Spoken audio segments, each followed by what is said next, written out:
Praise the lord, praise the lord, hallelujah. మంచిది. మన ప్రభువైన యేసుక్రీస్తు పరిశుద్ధ నామములో మీ అందరికీ హృదయపూర్వకమైన వందనాలండి. Praise the Lord. కొన్ని విషయాలు నా దేవుని పరిశుద్ధ లేఖనాల్లో నుంచి నేను మీతో పంచుకొని సమయానికి సందేశం ముగించే ప్రయత్నమైతే చేస్తాను.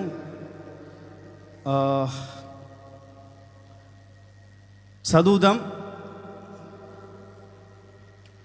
అపోస్తలుల కార్యములు 21వ అధ్యాయం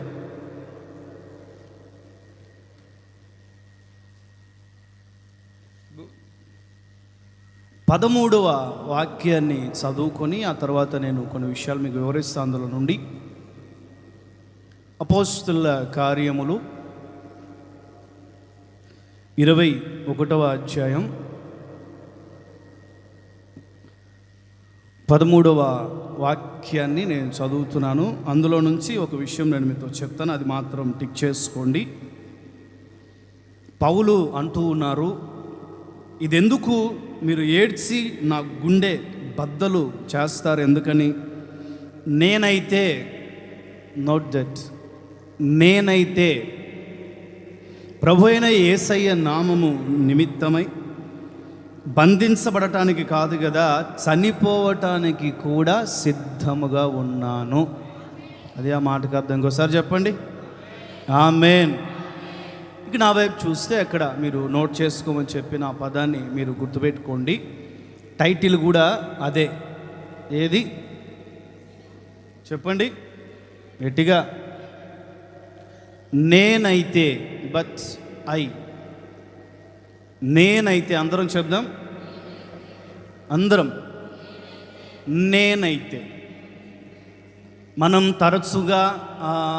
తరచుగా కాకపోయినా అవసరాన్ని బట్టి ఆయా సందర్భాలలో నేనైతేనా అంటూ ఉంటాం. నువ్వు కాబట్టి వదిలేసావన్నా అతన్ని, గొడవకు వచ్చిన అతన్ని, నేనైతేనా మరేం చేసేవాడు? దుమ్ము దులిపేవాడిని. మందిరంలో చాలా ఉంది,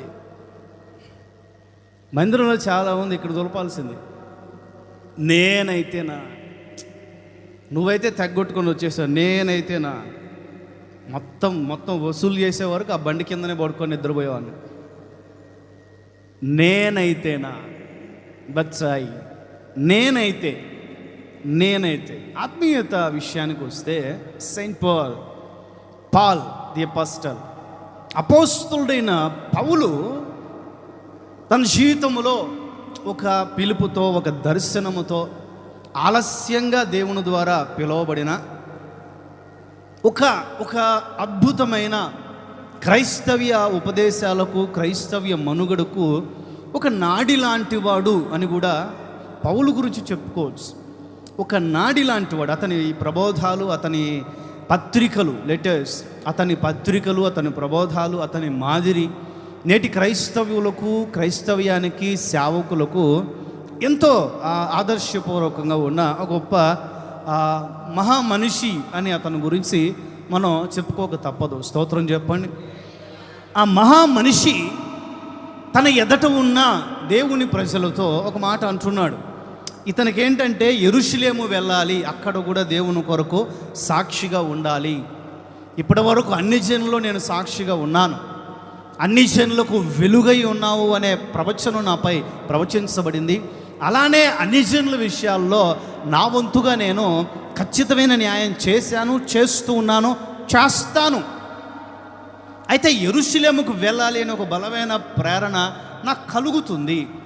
యెరూషలేము గురించి మనం మాట్లాడుకోవాలి అంటే అక్కడ యూదులు, యూదా పెద్దలు, యూదా నాయకత్వం, యూదా సామ్రాజ్యం అక్కడ ఉంది. వీళ్ళందరూ కూడా ప్రభువైన యేసుక్రీస్తుకి ఎలాగో విరోధులు, ఆయనను సిలువ వేసి చంపారు. ఇప్పుడు ఆయన సేవకులను కూడా హింసిస్తూ ఉన్నారు. ఆల్రెడీ సెయింట్ పీటర్, పేతురు కానీ, యాకోబు కానీ, యోహాన్, ఇలాంటి వాళ్ళందరూ కూడా, యాకోబు ఆల్రెడీ వాళ్ళ చేతిలో చనిపోయి ఉన్నాడు. పేతురు ఇక చాలా జాగ్రత్తగా సేవ చేసుకుంటూ యెరూషలేములోనే తన సేవను సంస్థాపిస్తూ ఉన్నారు. ఈలోగా నువ్వు యెరూషలేముకు వెళితే నువ్వు అందరికంటే ఎక్కువగా సేవ చేస్తున్నావు, అందరికీ సుపరిచయుడివి, ముఖ్యంగా క్రైస్తవుల్ని హింసించి ఇప్పుడు క్రీస్తు మార్గములో ప్రజల్ని త్రిప్పుతున్నావనే ఇంకా పగ కక్ష ఆ రోజుల్లో ఉండే యూదులకి ఉంది. కాబట్టి నేను చంపేస్తారు, నువ్వు వెళ్ళొద్దు అని ఏడుస్తారు కొంతమంది. నేను చంపేస్తారు, నువ్వు వెళ్ళొద్దు అని ప్రవచిస్తారు కొంతమంది. నువ్వు వెళ్ళొద్దు అని ఆపే ప్రయత్నం అడుగడుగున ఓడ ప్రయాణములలో అతను విడిదిగా దిగిన పరామర్శించడానికి 10 మంది ఓడరేవుకి లేకపోతే ప్లాట్ఫామ్కి స్టేషన్కి 10 మంది వచ్చి, అయ్యా ఫలానా దారికి వెళ్తున్నావు అంటే కదా పరామర్శించడానికి వచ్చాం అని వచ్చిన వాళ్ళు ఒకరిద్దరైనా నువ్వు వెళ్ళటం మంచిది కాదేమో, నువ్వు వెళ్ళటం యెరూషలేముకు వెళ్ళటం అంత క్షేమము కాదేమో అని అపోస్తలుడైన పౌలుకి చెప్తూ ఉన్నప్పుడు పౌలు అంటారు, బ్రతుకుట క్రీస్తు అయితే సావైనా కూడా నాకు లాభమే అనే ఒక దర్శనంతో నడుస్తున్న నన్ను సావుకు భయపడి యెరూషలేముకు వెళ్ళటం ఆగమంటారా? సావుకు భయపడి సేవకు వెళ్ళటం ఆగమంటారా? సావుకు భయపడి దేవుని నిర్ణయాన్ని పక్కకు త్రోసేయమంటారా? నేనైతే స్తోత్రం చెప్పండి, చేతులూపుతో చెప్పండి, నేనైతే యేసు నామము నిమిత్తం చచ్చిపోవటానికి కూడా సిద్ధముగా ఉన్నాను అని చెప్పండి. గట్టిగా చెప్దాం. నేనైతే ఒక దర్శనం, ఒక నిర్ణయం, ఒక నిశ్చయిత, కన్ఫర్మేషన్. మనం చాలా సందర్భాల్లో దైవ సంబంధమైన విషయాల్లో ఇలాంటి తీర్మానాలు తీసుకుంటాం. కానీ అంతవరకు నిలకడగా ఉంటామా, అసలు ఇప్పటి వరకు నిలకడగా ఉన్నామా లేదా అనే విషయాలకు వస్తే చాలామంది ప్రశ్నార్థకమైన ముఖములతోనే చూస్తారని నా అభిప్రాయం. పౌలు అంటాడు, నేనైతే చావటానికైనా సిద్ధంగా ఉన్నాను. యేసు నామము నిమిత్తం లేదా యేసయ్య కొరకు నేను శ్రమ పడటానికి కాదు కదా, నిందలు పొందటానికి కాదు కదా, బంధించబడటానికి కాదు కదా, అవమానాలు పాలవటానికి కాదు కదా, కన్నీటి పర్యంతం అవటానికి కాదు కదా. ఎన్ని ఇబ్బందులు వచ్చినా చివరికి మరణమే నన్ను సమీపించినా నేనైతే యేసయ్య కొరకు చావటానికైనా సిద్ధమే. గట్టిగా వెళ్ళాడు, ప్రభు కొరకు సాక్షిగా ఉన్నాడు. ఆ సందర్భంలో చనిపోలేదు, కానీ చాలా కాలం తర్వాత, చాలా ఏళ్ళ తర్వాత హతసాక్షిగా మార్చబడి మొత్తానికి దేవుని కొరకు బ్రతికాడు, దేవుని కొరకు చనిపోయాడు. మహిమ కలిగిన ప్రారంభం, మహామహిమ కలిగిన ముగింపు. ఆమెను చెప్పండి, గట్టిగా చెప్పండి. ఇది పౌలు తీర్మానం. ఎవరిది? చెప్పాలి. సువిస్తారమైన మాటలు ఉన్నాయని నేను విశ్వసిస్తున్నాను. కానీ దైవ చిత్తములో కొన్ని విషయాలు తుకిగా నేను మీతో చెప్పే ముచ్చటించే ప్రయత్నం చేస్తా. ఆత్మ చెప్పు సంగతులు చెవిగలవాడు మాత్రమే గ్రహించునుగాక. నేనైతే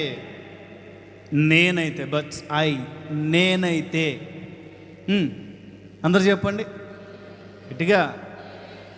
ఏం చేస్తారు? మీరైతే ఓకే, మీరైతే ఏం చేస్తారు? చూద్దాం లేఖనాల్లో నుంచి. పరిశుద్ధులు, భక్తులు, దేవుని ప్రియులు వారి వారి వ్యక్తిగత భక్తి జీవితాల్లో ఎలాంటి దర్శనాలతో, ఎలాంటి తీర్మానాలతో వారి జీవితాల్లో ఈ పదం వారి జీవితాలు ఎంత ప్రాముఖ్యంగా వారు ఉపయోగించారో దాన్ని బట్టి ఈరోజు మనం ఏం నేర్చుకోవాలో కొన్ని విషయాలను మీతో చెప్తాను. నేనైతే యేసయ్య నామములోనే ప్రార్థన చేస్తాను. గట్టిగా. పాత నిబంధన యెహోవా నామం అని ఉంటుంది. 2:1 యెహోవా యావే ఈజ్ ఈక్వల్ టు రక్షణ. ఏంటి చెప్పాలి? సాల్వేషన్, రక్షణ, రక్షించువాడు, రక్షకుడు. యెహోషువా అనే పదానికి దగ్గరగా ఉంటుంది. యెషువా అనే హీబ్రూ పదాలకు దగ్గరగా ఉంటుంది. యేషువా చెప్పండి, యేషువా చెప్పండి, యెహోవా, యేషువా ఈ రెండు కూడా ఒకటే. యెహోషువా ఈ 3 పదాలు, హోషయ్య ఈ పదాలన్నీ కూడా రక్షణ, రక్షించువాడు, రక్షణ అనుగ్రహించేవాడు అనే అర్థాలు వస్తాయి. సరే, రాజుల మొదటి పుస్తకం 18:24.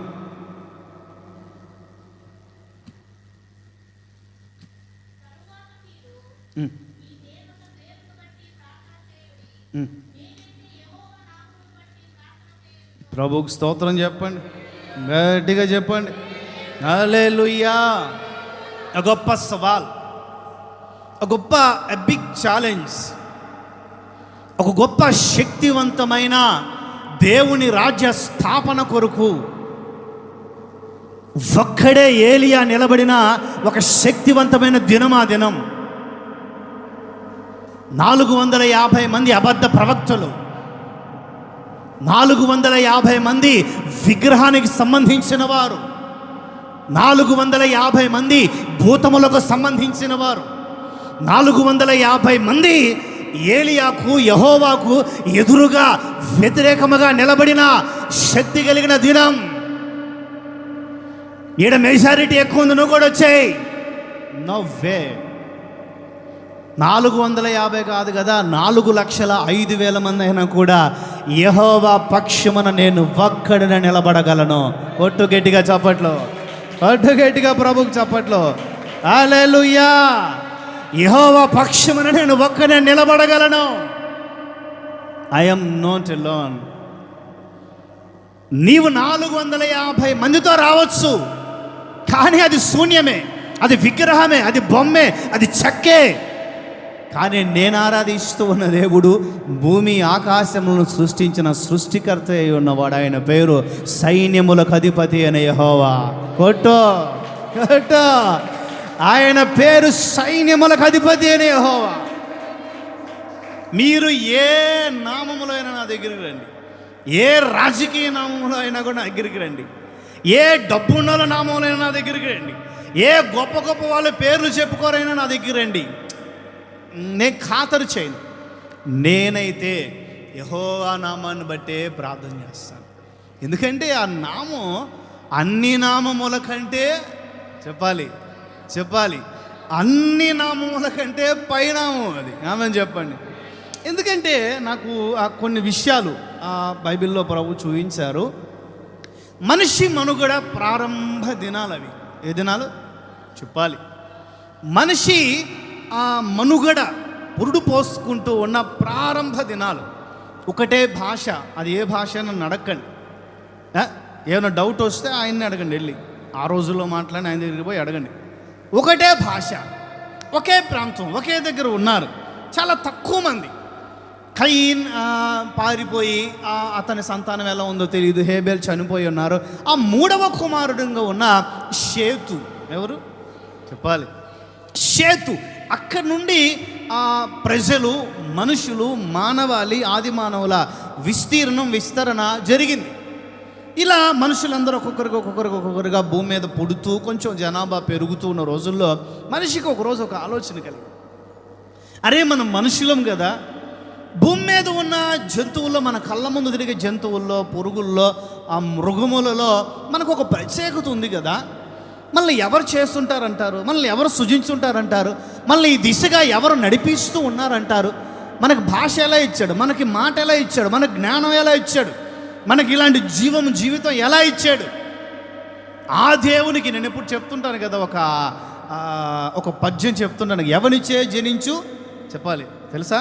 జగమెవ్వని లోపల నుండు లీనమై బెవడనాది మంచలేడెవడు సర్వము దానైన వాడెవడు వాడిని ఆత్మభవని ఈశ్వరునే శరణంబు వేడదనని గజేంద్ర మోక్షముల ఏనుగు మొరపెట్టుకున్నట్లు ఎవరి చేత ఈ జగత్తంతా సృష్టించబడిందో, నడిపించబడుతుందో అతనికి మాత్రమే నేను మొరపెట్టుకుంటా అనే ఆలోచన వీళ్ళకు కూడా కలుగుతూ వచ్చింది.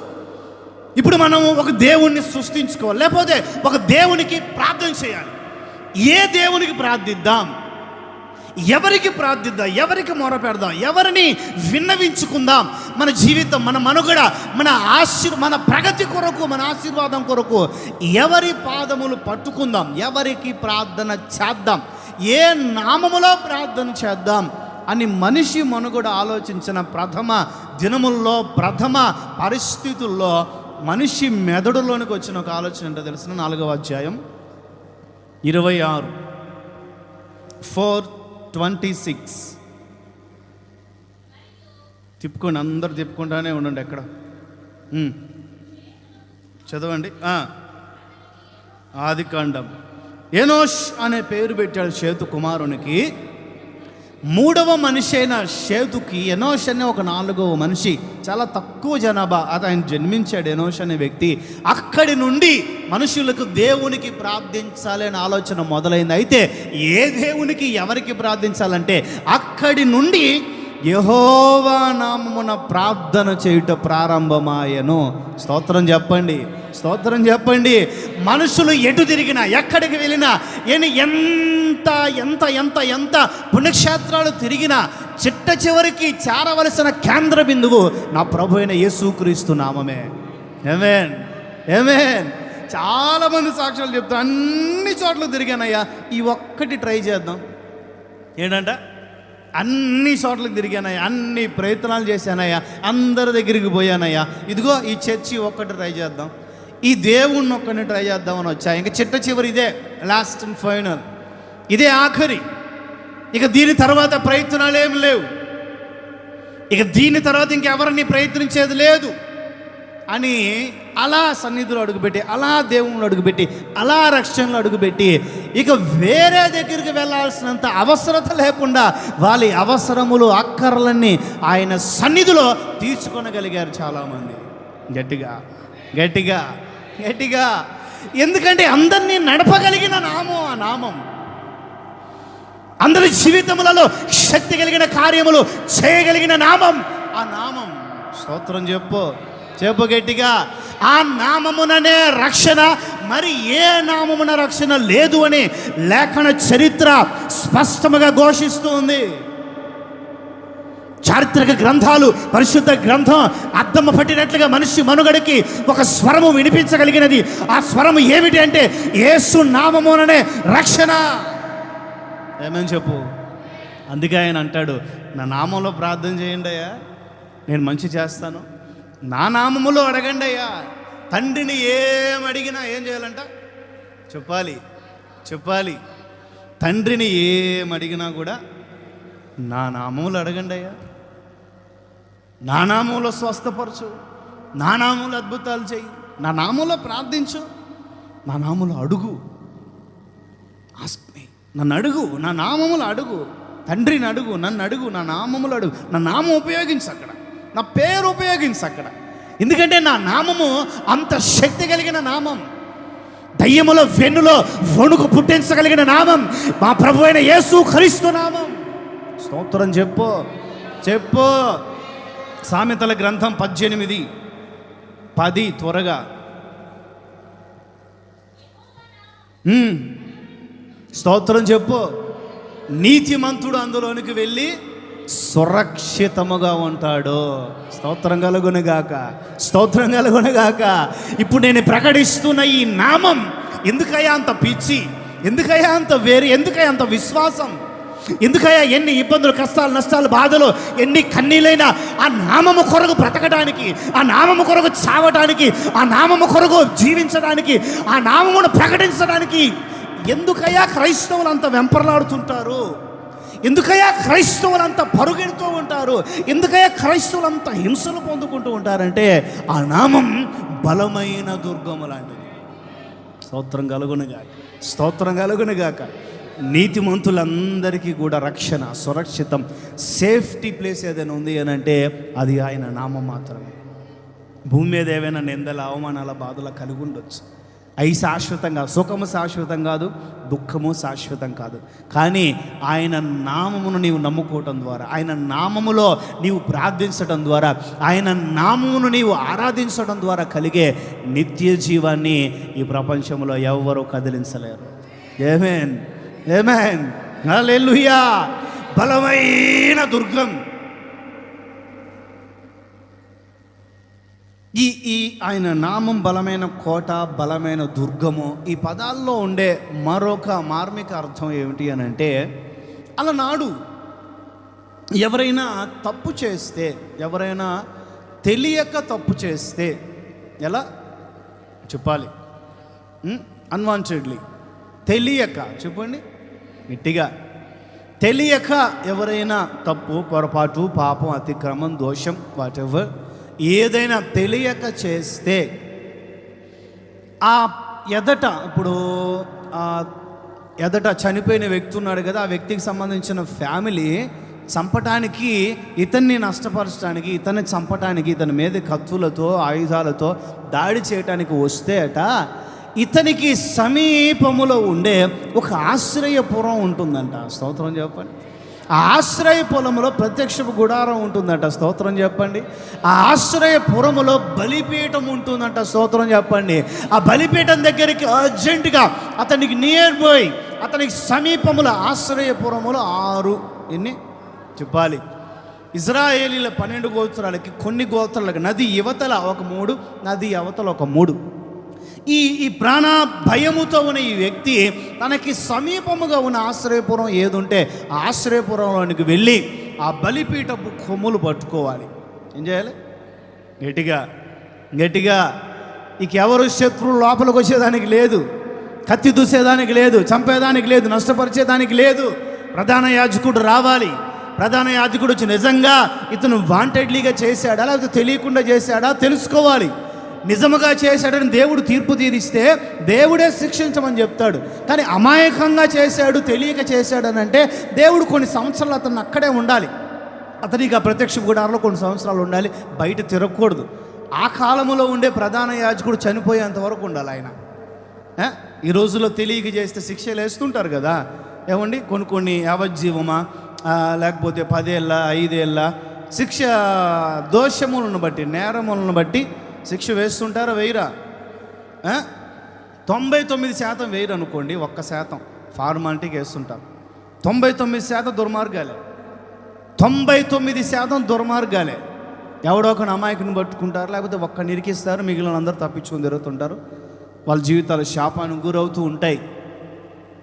జరిగిందిగా ఎంతోమంది ఒక గ్యాంగ్ ఒక ఆడపిల్లల జీవితాన్ని పాడు చేస్తే ఒక్కని ముందుకు నెట్టేశారు, మిగిలిన వాళ్ళందరూ.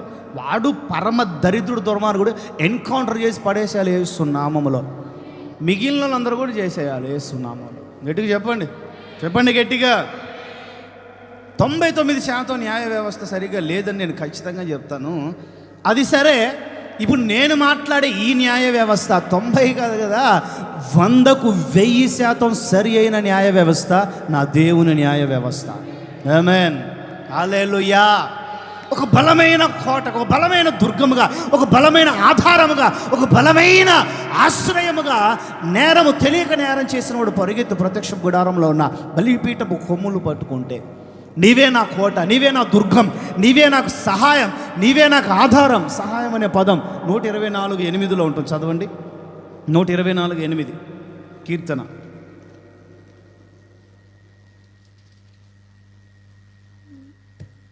భూమి ఆకాశము సృజించిన యెహోవా నామము వలననే, అది గుర్తుపెట్టుకోవాలి మీరు.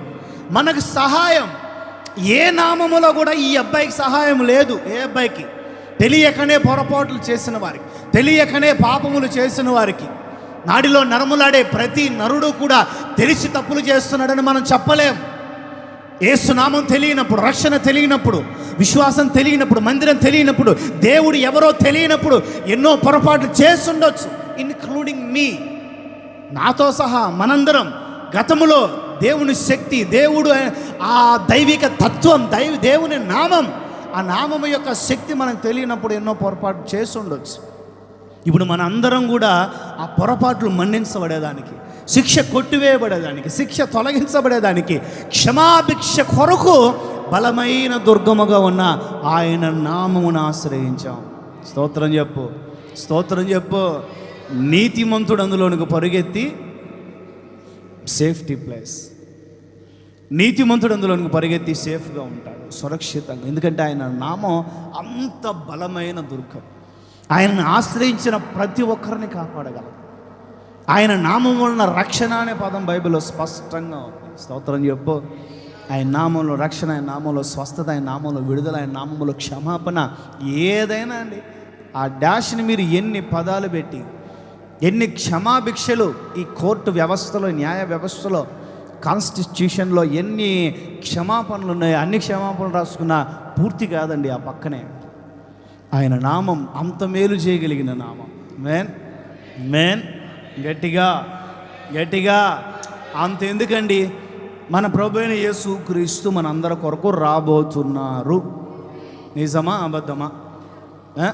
కన్ఫర్మేషన్ ఉందిగా మీకు? మీ కొరకు, నా కొరకు, మన కొరకు, సార్వత్రిక సంఘము కొరకు, అభిషేకముతో నింపబడిన వారి కొరకు, ఆ స్త్రీ సూర్యుని ధరించి చంద్రుడిపై నిలిచిన స్త్రీ గర్భంలో నుంచి వచ్చిన జయించిన మగ శిశువుగా ఉన్న సంపూర్ణ సిద్ధి పొందిన అతి పరిశుద్ధుల కొరకు, పరిపూర్ణుల కొరకు మన ప్రభు అయిన యేసు క్రీస్తు త్వరలో రానయ్యున్నారు. మరణాత. స్తోత్రం చెప్పండి, గట్టిగా చెప్పండి. హల్లెలూయా. రాబోతున్నారు. ఇప్పుడు రక్షణ 2 రకాలు. చెప్పండి. రక్షణ 2 టైప్స్ ఆఫ్ సాల్వేషన్. రక్షణ 2 రకాలు. లోకములో నుండి పాపములో నుండి, ఈ అపవిత్రతలో నుండి రక్షించబడి యేసయ్య నామములో రక్షణ పొందాలి. యేసయ్య రక్తంతో రక్షణ పొందాలి. ఇది మొదటి రక్షణ. ఏ రక్షణ చెప్పండి? మొదటి రక్షణ. ఈ రక్షణ పొందుకొని కృప పొందుకుంటూ, కృప వెంబడి కృపలో వర్ధిల్లుతూ, దేవునికి సంబంధించిన లక్షణాల్లో వర్ధిల్లుతూ, కడపటి రక్షణ, సెకండ్ సాల్వేషన్. కడపటి రక్షణ అంటే నశించే వాళ్ళతో, నరకానికి వెళ్ళే వాళ్ళతో, విడిచిపెట్టబడే వాళ్ళతో మనం ఉండకుండా యేసయ్య వచ్చినప్పుడు, యేసయ్య 2వ రాకడలో, రెప్పపాటలో వచ్చే 2వ రాకడలో ఈ భూమి మీద నుండి ఎత్తబడతాం కదా, ఈ భూమి మీద నుండి పరలోకాన్ని కొనుపోబడతాం కదా. ఆ కొనిపోబడేదాన్ని పరిశుద్ధులు హెబ్రీ పత్రికలో కడపటి రక్షణ అన్నారు. ఏ రక్షణ చెప్పాలి? రెండవ రక్షణ. ఈ లోకంలోంచి రక్షించబడి భూమి మీద ఆయన కొరకు బ్రతకటం మొదటి రక్షణ. ఆయన కొరకు బ్రతికినందుకు పరలోకాన్ని పొందుకోవటం చెప్పాలి రెండవ రక్షణ. ఇప్పుడు ఈ రెండవ రక్షణ పొందేవారిలో ఒక ప్రాముఖ్యమైన జాబితా గురించి యోవేలు ప్రవక్త ప్రవచిస్తారు. 2:32 2:32.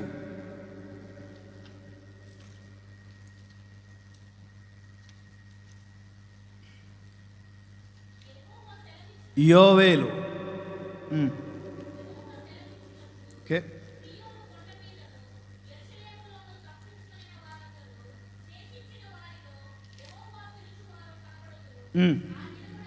ఆ దినమున గమనించాలి, చాలా జాగ్రత్తగా గమనించాలి. ఆ దినమున, ఏ దినమున? అంత్య దినమున. ఏ దినమున?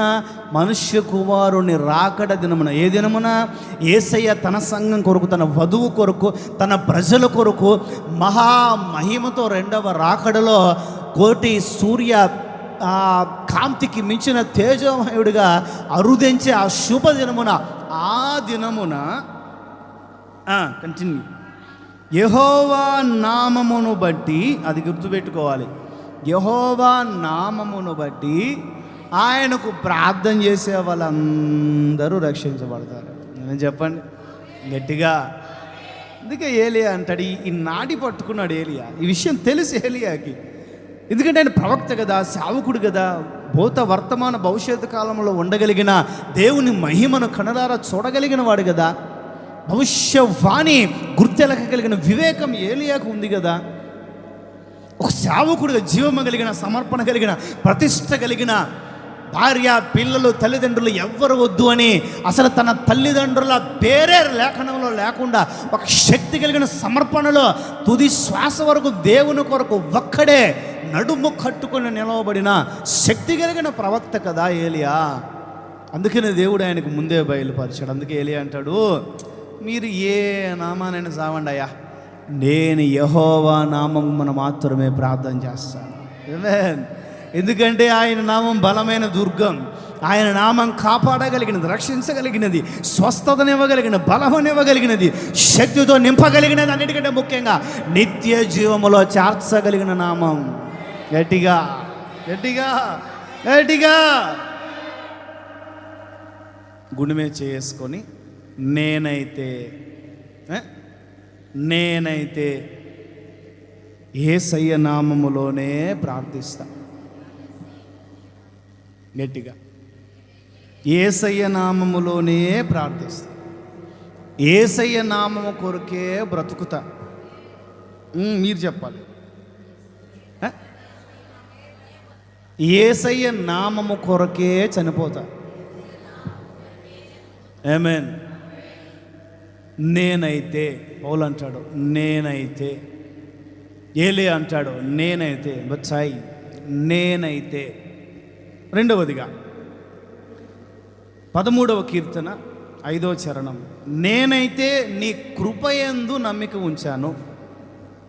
13వ కీర్తన, స్తోత్రం చెప్పండి, గట్టిగా చెప్పండి, గట్టిగా చెప్పండి, నా వైపు చూడాలి. ఇక కృప గురించి మనం రిఫరెన్సులతో చెప్పుకోగలిగినంత అర్హత మనకు లేదనే చెప్పాలి. ఆది కాండము నుండి ప్రకటన గ్రంథం వరకు అడుగున మనకి అంతర్లీనమే కనబడగలిగిన ఒకే ఒక పదం కృప. మేన్ చెప్పాలి. లోకంలోండి మనం రక్షించబడటానికి కారణం కృప, మనం బ్రతుకుంటానికి కారణం కృప, మనం ఆరోగ్యంగా ఉండటానికి కారణం కృప, కడుపు నిండా ఒక ముద్ద అన్నం తినగలుగుతున్నాం అంటే కారణం కృప, ఇప్పుడు చచ్చినా పరలోకములో కళ్ళు తెరుస్తానన్న విశ్వాసం మనకు కలిగినది దేని ద్వారా చెప్పాలి. నేనేమై ఉన్నా ఓహో నాతో నీ సన్నిధిని పంపవా, అయ్యా నేను ఏమై ఉన్నానో నీ కృపే, నీ కృప తప్ప వేరొకటి లేదయ్యా, నీ మనసులో ఎనఫ్, మీ కృప తప్ప నాకు వేరొకటి లేదు, నాకు వేరొకటి తెలీదు. దైవజన్ లేసన్న గారి గురించి మనం చెప్పుకోవాల్సిన మీకు కొత్తగా పరిచయం చేయాల్సిన అవసరం లేదని అనుకుంటున్నా. కృప కృప కృప కృప కృప, కృపయే కదా నన్ను ఈ స్థితిలో ఉంచింది, కృపయే కదా నన్ను ఈ ఉన్నత శిఖరాలు ఎక్కించింది. బైబిల్లో ఒక అద్భుతమైన మాట ఉంది. ధనికులను, ఉన్నత స్థితిలో ఉన్నవారిని, గర్విష్ఠులను, అహంభావం కలిగిన వాళ్ళని, దుర్మార్గులని, ఇచ్చిన పదవుల్ని, స్థానాన్ని సరిగా ఉపయోగించుకొని చేతకాని వాళ్ళందరినీ కూడా సింహాసనం దించేసి అధికారాలు దించేసి దీనులను ఎక్కించగలిగినది కృపయే. ఆమేన్. అర్హులను సింహాసనంపై నిలబెట్టగలిగినది కృపయే. గట్టిగా గట్టిగా గొప్ప గొప్ప వాళ్ళు పోటీ పడ్డారండి దానియేలు కాలంలో సింహాసనాల పదవుల కోసం. బానిసగా వెళ్ళిన దానియేలుని సింహాల బోన్లో నుండి తప్పించి సింహాసనంపై చేర్చినదేంటి? ఒప్పుకో, గట్టిగా గట్టిగా కృపయే. బానిసగా ఐగుప్తు దేశానికి వెళ్ళిన యోసేపుని సింహాసనం ఎక్కించినదేంటి చెప్పాలి. సొదొమ గొమొర ప్రాంతములలో సొదొమ గొమొర అనే ఆ భయంకరమైన శపించబడిన ప్రాంతాలపై దేవుని ఉగ్రత దిగిరాబోతుంది.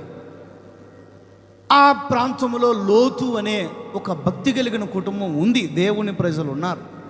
నీతిమంతుడైన లోతు అని బైబిల్ స్పష్టంగా చెప్తుంది.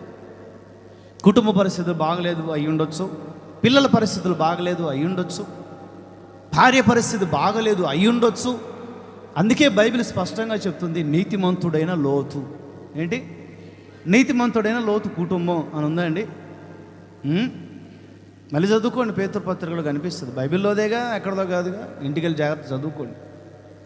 నీతిమంతుడైన లోతు అనే పదం ఉంటుంది అంతే. ఎందుకంటే ఆయన ఒక్కడే నీతిమంతుడు. ఒక్కడిని బట్టి అబ్రహాం అంటాడు 10 మంది ఉంటే పిచ్చోడా, ఒక్కడున్నా కూడా ఒక్కడిని తీసుకొస్తా బయటికి. ఆమేన్ ఆమేన్. ఒక్కడున్న ఒక్కడిని బట్టి తన కుటుంబాన్ని రక్షించుటకు కృపా బాహుల్యతలు నిత్యము చూపగలిగిన సర్వశక్తి కలిగిన దేవుని, నేను కనికరం కలిగిన దేవుని, నేను జాలి దయగలిగిన దేవుని, ఎవరిని ఊరికే శిక్షించేవాని కాదు, ఎవరిని ఊరికే దండించేవాని కాదు, నేను కోపించుచునే కృప చూపగలిగిన వాడను. ఆమేన్ ఆమేన్. కోపించుచునే. ఎందుకు ఆ కోపం? పిల్లలపై తల్లిదండ్రులు కోప్పడతారంటే ఆ క్వశ్చన్కి ఈజ్ ఈక్వల్ట్లో మీరు ఆన్సర్ ఏం పెట్టుకుంటారు? ఒక తల్లిగా, ఒక తండ్రి పాత్రగా, ఒక కుటుంబంలో పిల్లలని కలిగిన ఒక తల్లిదండ్రుల పాత్రగా మీరు మీ పిల్లలపై ఎందుకు కోప్పడతారు అని మిమ్మల్ని అడిగితే ఆ ప్రశ్న పక్కన, ఆ ప్రశ్న క్రింద ఒక తండ్రిగా, ఒక తల్లిగా నీ సమాధానం ఏంటి? అంతకి 1,000 రెట్లు సరి అయిన సమాధానం దేవుని దగ్గర నుంచి వస్తుంది. కీడుకు కాదు, దూషణగా కాదు, ద్వేషంతో కాదు, బాధించటానికి కాదు, విడిచిపెట్టడానికి కాదు, ఆయన కృపను మన ఎడల అత్యధికం చేయటానికే. గట్టిగా ఆమేన్, హల్లెలూయా. కృపయే కృపయే కృపయే కృపయే కృపయే. పాల్, అయ్యా ఎట్లుంది సేవ?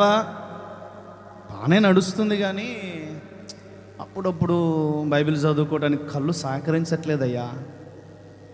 అప్పుడప్పుడు రాత్రి ప్రయాణాల్లో కళ్ళు సహకరించట్లేదయ్యా. ఎప్పుడు కూడా ఇలాంటి నాప్కిన్ల దగ్గర పెట్టుకుని తిరగాల్సి వస్తుంది, కళ్ళు ఇట్లా తుడుచుకుంటూ. ఏమై ఉంటుందంటావు? ఏమై ఉంటుందా? నన్ను అడిగే ప్రశ్నేనా ఏమై ఉంటుందా అని? పట్ట పగలు, మిట్ట మధ్యాహ్నం, అర్ధగంట గంట ఎండలో నిలబడితే వడదెబ్బ తగిలే అంత ఎండ. అంత ఎండలో అంతకు కోటి రెట్లు కాంతి కలిగిన నీ ముఖ కాంతి నా కళ్ళల్లో పడితే, పట్టపగలు మిట్ట మధ్యాహ్నం, పట్టపగలు మిట్ట మధ్యాహ్నం. ఇప్పుడు సరే 12 అయిందండి, మీరందరూ ఒక 5 నిమిషాలు ఇంటర్వెల్ లాగా బయటకు వెళ్ళి కళ్ళు తెరిచి సూర్యుని చూసి లోపలికి రండి. స్ట్రైట్గా ఎలా వెళ్ళారు అలాగ రండి లోపలికి. ఏమండి, ఒక 5 నిమిషాలు చూడండి చాలు. ఇక్కడికి రాలేరు ఇంక, మీరు దగ్గరలో ఉండే కంటాసుపత్రికి పోవాల్సింది. సూర్యకాంతే మహా మహా వెలుగుకరంగా ఉంటుంది. కోటి సూర్యకాంతికి మించిన తేజోమయుడు యేసయ్యా. ఏంటంట? ఒప్పుకోట్లా. కోటి సూర్య కాంతికి మించిన తేజం, అలాంటి గొప్ప తేజస్సు నేను కల్లారా చూశాను. ఆ ముఖ వర్చస్సు నేను కల్లారా చూశాను. ఆ ఎఫెక్టు ఇప్పటికి తగల, ఆ దర్శనం ఇప్పటికీ తగ్గల. నేను నా దర్శనమునకు అవిధేయుడను కాలేదు. కొట్టుగట్టిగా నా దర్శనం ప్రతి నిమిషం ప్రతి క్షణం నా కళ్ళ ముందు మెదులుతూనే ఉంది. కొట్టుగట్టిగా ప్రభుకి కబరబాలబా షక్క అందరిబాల కబరబాలబా పురిబరబాలబా షర. నా దర్శనమునకు నేను అవిధేయుడను కాలా.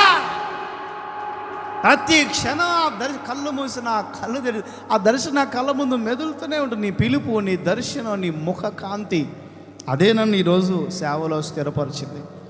పోతే పోయినాయి కానీ కళ్ళు కొంచెం కళ్ళలో నీళ్ళు వస్తూ ఉంటాయి. నిద్ర కొంచెం 1 గంట నిద్రపోతే పూసి వస్తుంటుంది. పౌలు గారికి పూసి వస్తుంటుంది. అంతా తుడుచుకుంటూ జ్ఞాపకిలతో చాలా ఇబ్బంది పడుతుంటాడు సంఘంలో చెప్పడానికి. అందుకే గలతీలతో అంటాడు, గలతీలారా నన్ను మీ గుండెల్లో పెట్టుకున్నారు, మీరు ఎందుకు తప్పిపోయారు? అవసరమైతే మీ కళ్ళు పీకి నాకు అంటించేదానికి అయినా కూడా మీరు సిద్ధపడ్డారు కదా, నా బాధ చూడలేక. అంత త్యాగపూరితమైన మనస్తత్వం కలిగిన మీరు ఎలా తప్పిపోగలిగారు అని బాధపడుతుంటాడు పౌలు. అయ్యా నా కళ్ళను స్వస్థపరిచయ్యా, నా కళ్ళను బాగు చేయి. కొన్ని బాగైతే దేవుని కృపని మర్చిపోతామండి. కొన్ని బలహీనతలు బాగైతే, ఏ పాపము లేకుండా పవిత్రులుగా అతి పరిశుద్ధులుగా ఉంటే ఖచ్చితంగా గర్వం వస్తుంది. మనలో పెద్ద పెద్ద పాపాలు ఉండవు, కానీ చిన్న చిన్న బలహీనతలు ఉంటుంటాయి. చిన్న బలహీనతలు అభిషేకం పొందిన వారిలో ఉంటాయి, అభిషేకం పొందని వారిలో ఉంటాయి. చిన్న చిన్న బలహీనతలు, కోపాల, ఆవేశాల, అప్పుడప్పుడు నోటి మాటల, ఏమండి అప్పుడప్పుడు ఆ కొన్ని లోక సంబంధంగా, లౌకిక సంబంధంగా కొన్ని ఎదురవుతూ ఉంటుంటాయండి. ఇప్పుడు ఈ బలహీనతలన్నీ కూడా కొన్ని మనలో లేకపోతే గర్వం వచ్చేస్తుందండి, పడిపోతాం. పాపం చేయమని నేను మిమ్మల్ని ప్రోత్సహించట్లా. మరణకరమైన పాపం ఉంది, మరణకరము కాని పాపం ఉంది. దాని గురించి నేను మీతో చెప్తున్నా. చిన్న చిన్న బలహీనతలు, ఈ బలహీనత తీసివేయ నా దగ్గర నుండి. పాల్, ఆ బలహీనత నేను తీసేసాను అనుకో, నీలో గర్వం వస్తుంది. పాల్, గర్వం వచ్చిందంటే నీవు నా చేతిలో బలమైన పాత్రగా వాడబడలేవు. పాల్, ఈ భూమి మీద ఉన్నప్పుడు కొంచెం అడ్జస్ట్ చేసుకో.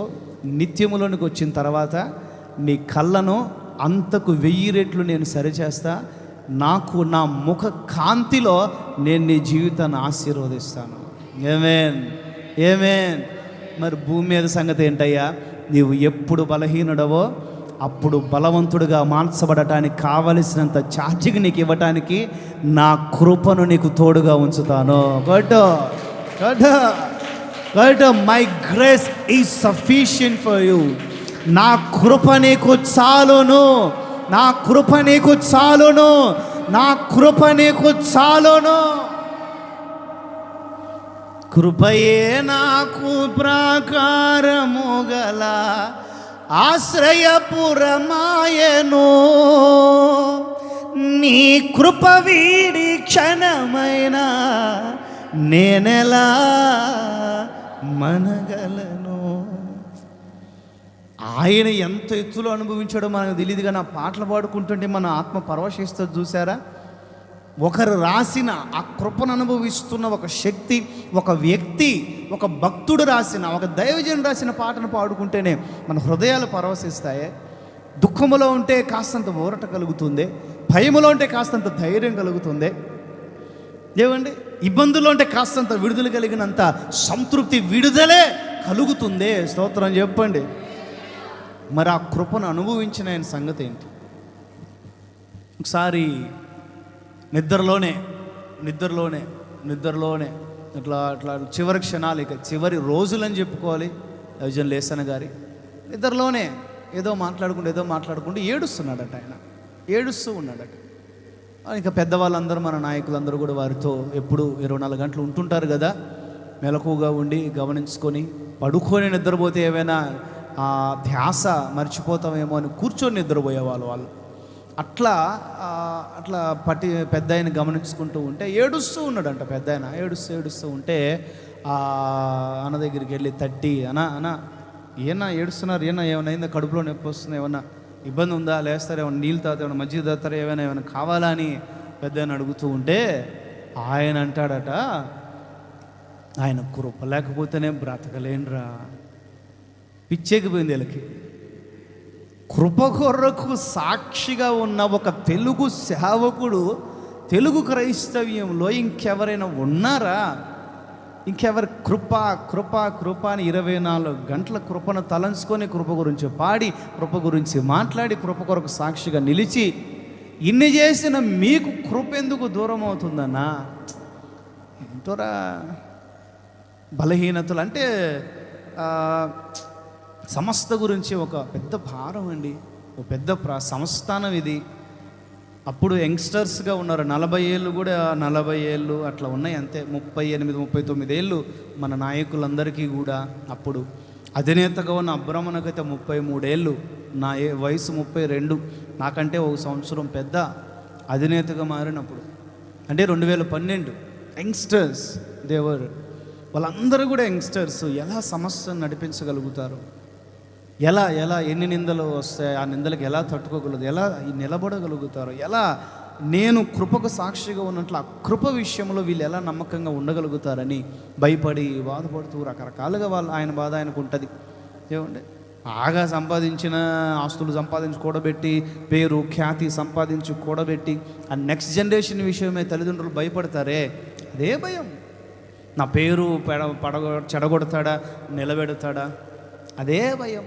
సమాజంలో పరువుగా బతుకుతున్న తల్లిదండ్రులకి పిల్లల విషయాల్లో అదే భయం. చాలామంది పిల్లల విషయాల్లో మంచిగా దారిలో ఉన్నది అని అనుకొని నమ్మితే దేవునికి స్తోత్రం. అలా లేకపోతే భయం పరిస్థితి. అట్లానే పెద్ద ఆయన కూడా సమస్త గురించి భయపడుతూ చివరి క్షణాల్లో రాసుకున్న పాట, ఊహించలేనే నీ కృపలేని క్షణమును కోపించుచునే వాత్సల్యము నాపై చూపినావే. కృప అండి, కృప అంతే. కృప నాకు ఈ దేవుడు ఏం చేశాడు అనే ప్రశ్న ఏ భక్తుడి మనసులో రాకూడదు. దేవుడు నీకు కృప ఇచ్చాడు. ఆమేన్. దేవుని కృపయే నిన్ను రక్షించింది, నీకు కడపట రక్షణ ఇవ్వగలిగినది, సమస్తం నీ నిత్య జీవంలో చేర్చగలిగినది, నేను భక్తిలో ఎదిగించగలిగినది. ఏది అయినా కూడా కృప. నేనైతే, అందుకే కీర్తనకారుడు అంటాడు బచ్చాయి, నేనైతే, అందరు చెప్పండి, నేనైతే కృపయందు మాత్రమే నమ్మకం పెట్టుకుంటాను. ఎందుకంటే ఏదో ఒక రోజు నన్ను కరుణించగలిగినది కృపే. ఇదే కీర్తి. అసలు ఆ కీర్తన రాసింది ఎవరండి? 13 దావీదేనండి. ఈయన గనక కృపపై ఆధారపడకపోతే, ఈయన చేసిన తప్పులకి పొరపాట్లకి బత్సెబ విషయంలోన సంథింగ్ ఏమండి ఆ పాపానికి క్షమాపణ దేవుని కృప ద్వారా రాకపోతే, ఎంత కృతజ్ఞత ఇతని జీవితంలో ఉండకపోతే ఈ మాటలు చెప్తాడండి. నేనైతే నీ కృపయందు నమ్మకం ఉంచుకున్నానయ్యా. అందుకే బైబిల్ చెప్తుంది, దావీదుకు నేను శాశ్వత కృప చూపాను. ఏంటి చెప్పాలి? ఎవర్ లాస్టింగ్ గ్రేస్, శాశ్వతమైన కృప నేను దావీదుకు చూపా. దావీదును బట్టి సొలొమోనుకు కూడా కృప నేను చూపుతా. నిన్ను బట్టి నీ తర్వాత తరాలకు నా దేవుని కృప విస్తరించునుగాక. నీవు కృప పొందుదువుగాక, నీవు కృప పొందుదువుగాక, నీవు కృప పొందుదువుగాక. కొన్ని రెఫరెన్సెస్ రాసుకోండి. 2 అపోస్తుల కార్యాలు 13:43. ఈ కృప యొక్క విలువ తెలిసిన బర్నబా సంఘాన్ని హెచ్చరిస్తూ కృపయందు నిలకడగా ఉండండి అని చెప్తాడు. 13:43 టిక్ చేసుకొని చాలు. అక్కడ కృపయందు నిలకడగా ఉండాలి. ఏంటి చెప్పాలి? కృప అంత గొప్పది కనుక ఇప్పుడు వరకు నేను చెప్పినంత, అంతకు మించి ఇంకా సఖ్యము కానంత, ఎంత చెప్పినా తరగనంత గొప్పది కృప కనుక ఆ కృపయందు మీరు నిలకడగా ఉండాలి. ఆమేన్. పేతురు 2వ పత్రిక 3:18 కూడా పేతురు అంటారు, మీరు కృపయందు అభివృద్ధి పొందాలి. ఏంటి చెప్పాలి? 3:18 నోట్ చేసుకున్నారు చూడండి. కృపయందు అభివృద్ధి చెందాలి, కృప వెంబడి కృప పొందాలి. ఏంటి? కృపని పోగొట్టుకుంటున్నారు చాలామంది. ఇట్స్ నాట్ రైట్, అది కరెక్ట్గా. దేవుడు ఉచితముగా ఇచ్చినది కృప. ఏంటి చెప్పాలి? వినిపించట్ల. అర్హత లేకపోయినా మనకు ఆయన ఉచితముగా అనుగ్రహించినది కృప. ఆ ఉచితమైన కృపని మల్టిప్లై చేసుకోవాలి, అభివృద్ధి చేసుకోవాలి, కానీ పోగొట్టుకోకూడదు. ప్రేమించే కదా నువ్వు అడగకపోయినా, నువ్వు ఏదో దారిని పోయే దానయ్యమైనా పిలిచి యజమానుడు ఒక తలాంతు చేతిలో పెట్టాడు అని అంటే, నీకు ఇచ్చిన ఒక తలాంతు విషయమై ఆ ధన్యతను కృతజ్ఞత కలిగి ఉండక పక్కనోడికి 2 ఇచ్చాడనే కుళ్ళుతో బతికేవు చూడు. పక్కనోడికి 5 ఇచ్చాడనే కుళ్ళు నీలో బయలుదేరింది చూడు. ఈయన పప్పుచారు తిన్నా పర్లేదు కానీ పక్కనోడు దాంట్లో మొక్కబడకూడదు. మనం రేకుల షెడ్లో ఉన్నా పర్లేదు కానీ పక్కింటోడు చిన్న డాబా కట్టుకోకూడదు, చిన్న స్లాబ్ వేసుకోకూడదు. మీ గురించి కాదులేండి, మళ్ళీ మీ గురించి నాకెందుకు సీరియస్ చూస్తారు. కృపలో అభివృద్ధి పొందాలి. నేను సౌలు గురించి చెప్తున్నా. సౌలు పొరపాట్లు చేస్తున్నాడు, దేవుని కృపకు అంతకంతకు దూరం అయిపోతూ ఉన్నాడు, దేవుని సన్నిధికి అంతకంతకు దూరం అయిపోతూ ఉన్నాడు. సమూయేలు, సేవకులు, ప్రవక్తులు, దైవజనులు వచ్చి అతను హెచ్చరిస్తున్న, కృప పోగొట్టుకోవద్దయ్యా, నీ గోత్రము తక్కువ గోత్రమే అయినా, నీ జీవితం అల్పమైనదే అయినా, జస్ట్ నువ్వు గాడిదలు కాసుకునే ఒక వ్యక్తివే అయినా, దేవునిని ప్రేమించి తన కృపతో సింహాసనం ఇవ్వడానికి ఇష్టపడ్డాడయ్యా, పోగొట్టుకోవద్దయ్యా అంటే ఆ వాల్యూ అన్నది ఆయనకి తెలియలే. ఆ విలువ అన్నది బయటికి వెళ్ళి ఆపమని చెప్పండి మందిరం ముందు. ఓకే, వాటర్ క్యాన్ వదిలేసి ఆయన మనోడే వదిలేసి డైలీ వస్తుంటాడు ఆయన. హల్లెలూయా. గట్టిగా వేరే వాళ్ళు అనుకున్నాను. స్తోత్రం చెప్పండి. హల్లెలూయా. కృపకి కృతజ్ఞత కలిగి ఉండవయ్యా అంటే, నేను పరిశుద్ధుల గురించి అన్నట్లు, వాళ్ళు గొప్పోళ్ళే, వాళ్ళు ఎంతైనా లేఖనాల్లో ఉన్నవాళ్ళు. నేను ఆయన గురించి చెప్పట్లేదు. ఇంకా మరలా పక్కకు వచ్చి చెప్తున్నాను. కుక్కను తీసుకెళ్ళి సింహాసనంపై కూర్చోబెట్టిన కుక్క బుద్ధి చూపించింది అంటారు కదా. పందిని తీసుకెళ్ళి సింహాసనంపై కూర్చోబెట్టిన పంది బుద్ధి చూపించింది అంటారు కదా. ఏం బుద్ధి? పంది బుద్ధి. ఏమండి, కాస్ట్లీ వాటర్, మినరల్ వాటర్తో స్విమ్మింగ్ పూల్ సిద్ధం చేసినా కూడా అక్కడికి వెళ్తుందండి? అక్కడికి వెళ్ళి ఈత కొడుతుందండి? ఖచ్చితంగా బురద గుంటకే వెళ్తుంది. కుక్క తన వాంతికి తిరిగినట్లు అనే పదాలు ఉంటాయి. కుక్క తన వాంతినే తాను తింటూ ఉంటుంది. బిర్యానీలు కూడా లెక్క చేయదు అవి. దాని ముందు అదే పెద్ద పరమానందం దానికి. ఏమండి, కుక్క తన వాంతి విడిచిన దాన్నే మళ్ళీ తింటూ రోగానికి, శాపానికి గురయ్యే జీవితాలు. పశ్చాత్తాపాలు లేదు, కృపను మరలా వేడుకోలేదు.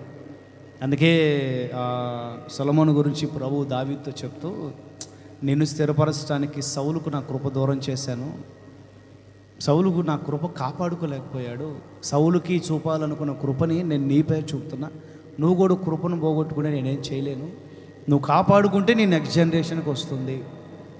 నువ్వు అర్హత లేక నువ్వు గొర్రెలు కాచుకునే వాడివే అయినా, నువ్వు సంపన్నుడు కాకపోయినా, నీ ఇంట్లో తిరస్కరించబడిన వాడివే అయినా, ఇంట్లో ఉన్న వాళ్ళందరూ ఆర్మీలో పనిచేస్తున్నారు, నువ్వు ఒక్కడవే గొర్రెలు కాపరిగా పోయి గొర్రెలు కాసుకుంటూ ఒక బికారీగా ఉన్నావు.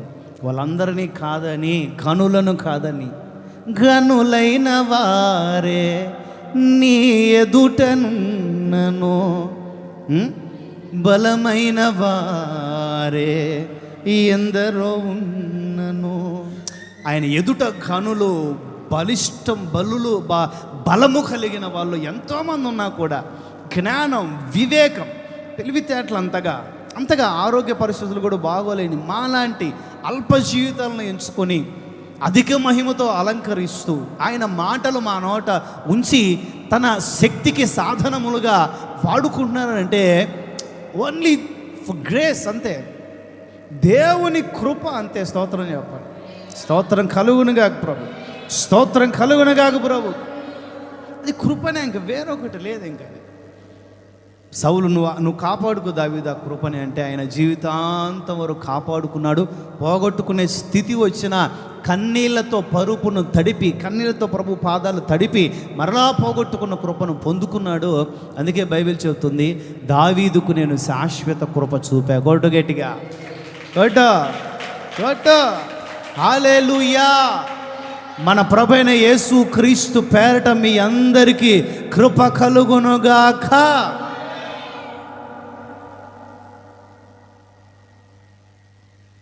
తింటారా? చాలా టైం ఉంది, పావు గంట చెప్పా ఇప్పుడు దాకా. నేను 15 నిమిషాలే స్టార్ట్ చేసి,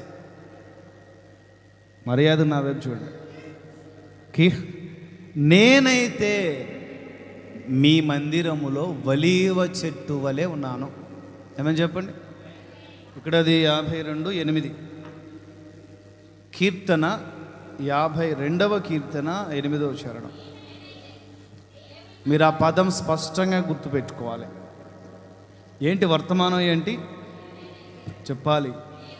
వాళ్ళ జీవితాల్లో అలా అనుకున్నారు, అలా బ్రతికారు. మరి మనం ఇవన్నీ చదువుకుంటున్నా, వింటూ ఉన్నా, వీటి సారాంశం దేవుని ఉపదేశంలో ఉండే సేవకుల ద్వారా విని గ్రహిస్తూ ఉన్న మనం ఎలా ఉన్నాం, మనం ఎలా ఉండాలి?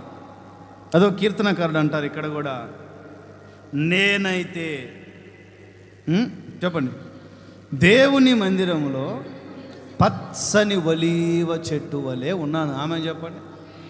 నేనైతే దేవుని మందిరములో ముళ్ళ కంప వలె ఉన్నాను. ఏంటండి, ఏది నిజమంటారు? ఫస్ట్దా, సెకండ్దా? నేనైతే దేవుని మందిరంలో రేగి చెట్టు వలె ఉన్నాను. రేగి చెట్టు తెలుసా? చిన్న రేగిగాయల చెట్టు. ఏమంటారు ఇక్కడ? రేగి చెట్టేనా? దాని ముళ్ళకు ఒక ప్రత్యేకత ఉంది.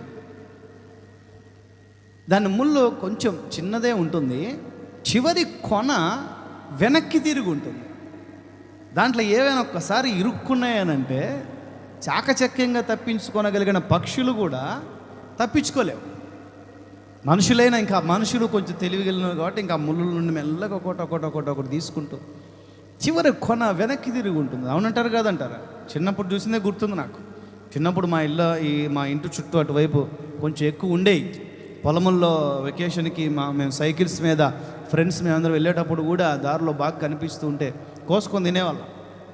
పిచ్చిరేకాయలు, పిచ్చికాయలు అంటే పచ్చి, కొంచెం దూరంగా ఉన్నప్పుడే అది చిన్న వయసు. స్తోత్రం చెప్పండి. రేగి చెట్టు. నేనైతే కొంతమంది ఉంటారు, రేగి చెట్లాగా ఉన్నాను. నేనైతే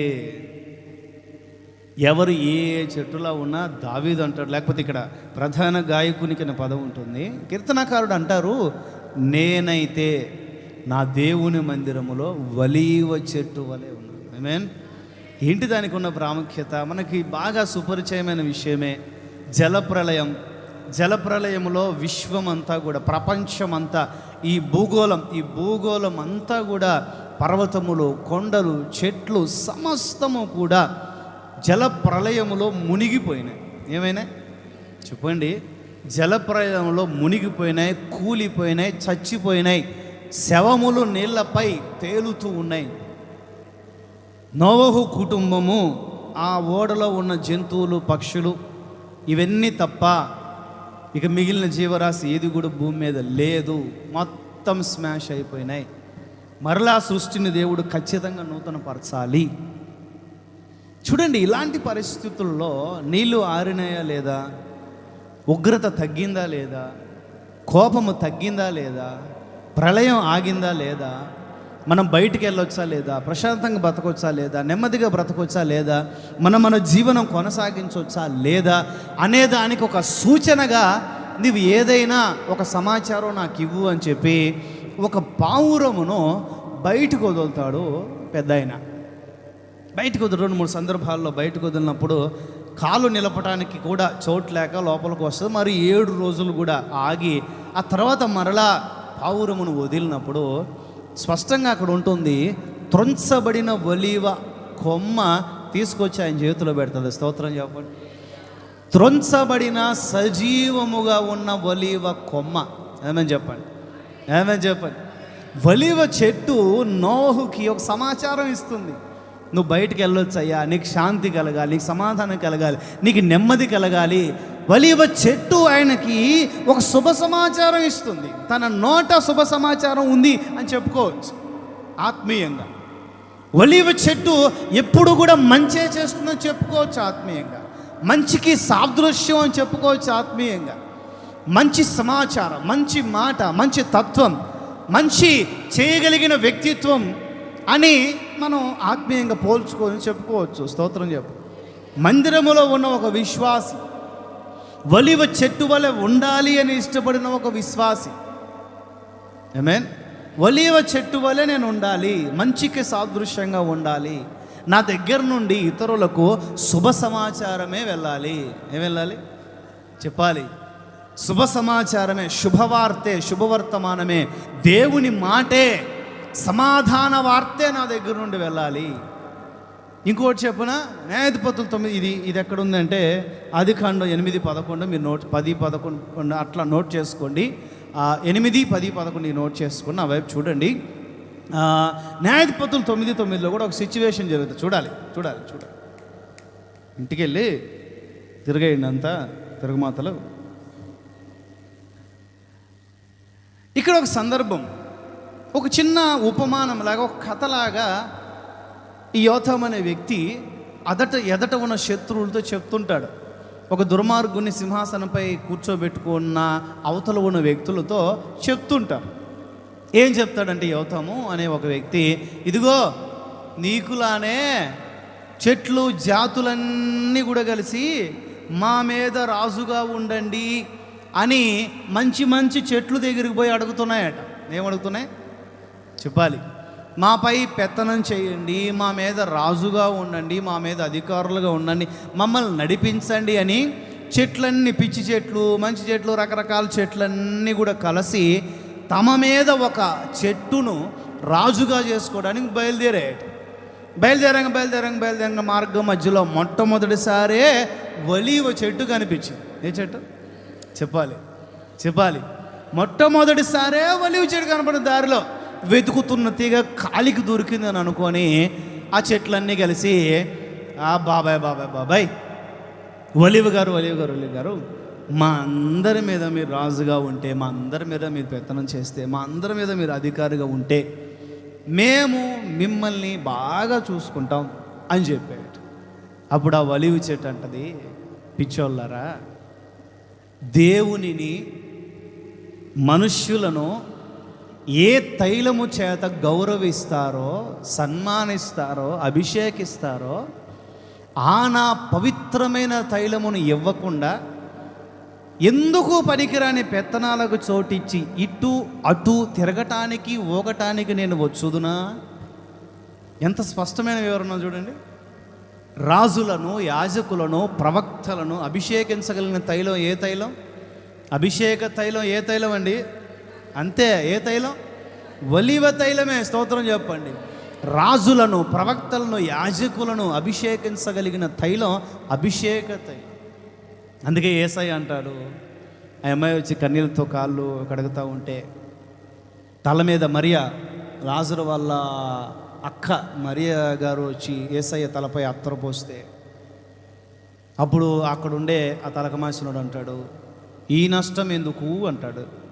ఏ నష్టం అంటే, అరే ఇంటికి అతిథి వచ్చాడు, ఇంటికి అతిథి వచ్చాడు, కాళ్ళు కడుక్కోవడానికి నీళ్ళు ఇచ్చావా? సంస్కారం ఉండద్దా?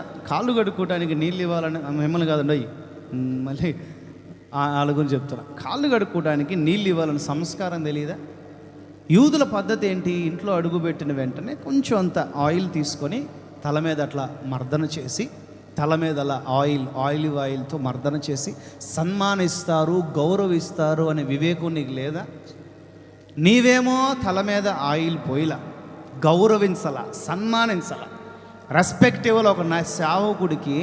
ఒక సేవకుడికి నువ్వు మర్యాద ఇవ్వాలి. పైగా మర్యాద ఇచ్చే వాళ్ళతో అసహ్యంగా మాట్లాడుతావు. పనికొచ్చే లక్షణాలైనా నీకున్నాయి అంటాడు ఆయన. ఏమంటాడు చెప్పాలి, ముగిస్తా. పనికొచ్చే లక్షణాలు ఏమైనా ఉన్నాయా? దమ్మిడి ఆదాయం లేదు నీ ద్వారా. నువ్వా సన్మానించలేదు, ఆ అమ్మాయి సన్మానిస్తుంటే ఊరుకోవట్లేదు, ఆ వ్యక్తి సన్మానిస్తుంటేనే ఓర్చుకోలేకపోతున్నా. అరే నేను ఎందుకు ఆలోచించలేకపోయినాను? ఇవన్నీ నిజమే కదా, సన్మానించాలి కదా. అప్పుడు గుర్తొస్తున్నాయి ఆయనకి, దేవునిని మనుష్యులను ఒలీవ నూనెతో సన్మానించడం. ఒలీవ నూనె సన్మానిస్తుంది. ఏం చేస్తుంది చెప్పాలి? గౌరవిస్తుంది. తోటి వ్యక్తుల్ని, తోటి విశ్వాసుల్ని, తోటి సహోదరుల్ని గౌరవిస్తుంది.